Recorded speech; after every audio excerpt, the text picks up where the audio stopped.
정발압TV 구독자 여러분 반갑습니다. 얼마 전 유튜버들 사이에서 탄핵의 주범이 황교안이냐 아니냐에 대해 상당한 언쟁이 오고 갔죠. 지금은 좀 잠잠해진 감이 있는데 저는 좀 다른 시각에서 다뤄보고자 합니다. 탄핵의 주범이 황교안이라는 김평호 변호사의 논리에 따르면 지난 2016년 11월 20일 이영렬 당시 서울중앙지검장이 최순실 사건 중간수사 결과 발표를 하면서 박근혜 대통령도 최순실과 상당 부분 공모 관계였다고 발표하였습니다. 그러나 박근혜 대통령은 현직 대통령으로서 불소추 특권이 있기 때문에 기소는 하지 않는다고 하였죠.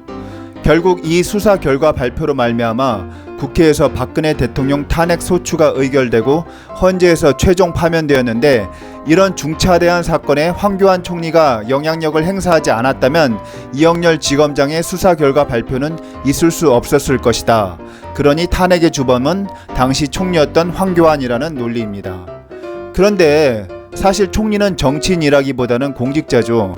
매우 중대한 정치적 사건에 황교안 총리가 끼어들었다면 정치적 중립을 어겼다면서 대대적으로 이슈화되고 더 큰 후폭풍을 낳았을 거라고 봅니다. 또한 당시 황 총리는 후에 철회는 되었지만 김병준 씨가 총리로 지명되면서 힘이 많이 빠져 있었고, 이미 한 달 전 JTBC 태블릿 보도로 촉발된 촛불 시위 열기가 나날이 거세지고 언론의 융단 폭격을 받고 있는 수세적 상황 속에서 운신의 폭이 매우 좁을 수밖에 없었다고 생각합니다. 그 열기가 얼마나 강했으면 하태경 의원이 촛불에 타 죽고 싶냐라고 했겠습니까? 물론 보수진영 일각에서는 역사적 사건 앞에 강력한 지도력을 발휘했어야만 했다고 하지만 당시 총리였다는 형식적 논리에 치우쳐 소위 탄핵의 주범으로 몰리는 것은 너무 과한 것 같습니다. 그렇다면 형식적 측면에서 볼 게 아니라 실질적인 측면에서 보수진영 입장에선 탄핵의 주범, 진보진영 입장에선 탄핵의 주역, 그 당사자가 과연 누구일까요? 결론부터 말씀드리자면 표창원 의원이라고 생각합니다. 물론 여러 요인과 인물을 댈 수 있고 나름 근거가 있지만 탄핵을 실질적으로 가결시킨 인물은 바로 표창원 의원입니다.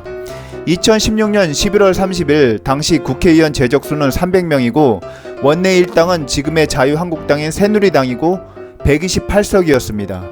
탄핵소추는 헌법에 의해 국회의원 재적수 3분의 2 이상 찬성해야 의결되므로 야당에서 전원 찬성해도 178명에 불과해 의결 정족수 200명을 채울 수 없었습니다. 아무리 연일 촛불시 열기가 거세지고 언론의 융단 폭격이 있더라도 새누리당 의원들이 22명 이상 탄핵에 찬성하지 않으면 불가능한 구조였죠.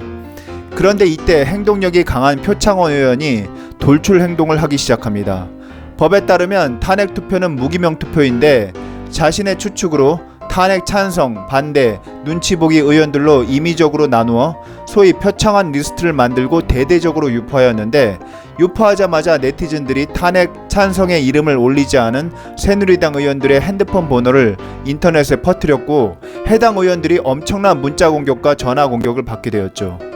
당시에도 새누리당은 친박계와 친이계로 나누어져 공천 파동을 거치며 내분이 계속되며 사이가 아주 안 좋았는데, 박근혜 대통령과 감정이 골이 깊기로 유명한 김무성 의원조차 아무리 대통령이 싫어도 자당 소속의 현직 대통령을 탄핵하는 데는 부담감을 느끼고 찬성하지 않은 입장이었습니다. 다른 의원들은 더 말할 것도 없겠죠. 하지만 그들은 늘 들고 다니는 지극히 개인 매체인 휴대폰을 통해 수만 명으로부터 전화와 문자 공격을 받았고, 표창원 의원은 집요하게 탄핵 찬반 리스트를 업데이트하며 찬성하지 않은 새누리당 의원들을 압박합니다. 결국 그 집요함에 못 이긴 새누리당 의원들 중 상당수가 탄핵 찬성으로 돌아섰고 결국 234표의 찬성으로 탄핵이 가결되었죠. 우리 국민들은 무기명 비밀투표라는 민주주의의 가장 기본 원칙에 의해 투표를 합니다. 어떤 위협도 배제된 상황을 만들고 양심의 자유를 인정하는 것이죠. 대통령 탄핵 투표도 국회법에 의해 무기명 투표로 법제화되어 있고 국회의원의 양심에 따라 투표하는 것입니다. 그런데 표창원 의원은 당시 여론과 촛불 열기를 이용하여 탄핵 투표에서 어떤 위협적 상황을 간접적으로 만들어 표면적으로는 무기명 비밀 투표였지만 결국 국회의원의 양심의 자유를 제한했다고 볼 수 있습니다. 사실 보수 진영에서도 이 과정을 제대로 정리한 분이 거의 없는 것 같습니다. 탄핵에 찬성했으니 그냥 탄핵의 배신자 이렇게 말하시지 표창원 의원의 이 집요함에 의해 백기를 든 것은 이미 많이 잊으신 것 같습니다. 표창원 의원은 정말 정의로운 사명감에서 그렇게 했겠지만 그건 분명히 양심의 자유를 침해하는 행동이었습니다. 수만 명의 군중이 문자와 전화 공격을 하면 그걸 이겨낼 사람이 얼마나 있을까요? 결국 보수 진영 입장에서는 탄핵의 진짜 주범, 진보 진영 입장에서는 탄핵의 진짜 주역은 표창원 의원으로 봐야 하고 대통령 탄핵 과정이라는 역사적 대사건에 대해 새롭게 주의를 환기시키고자 영상을 올렸습니다.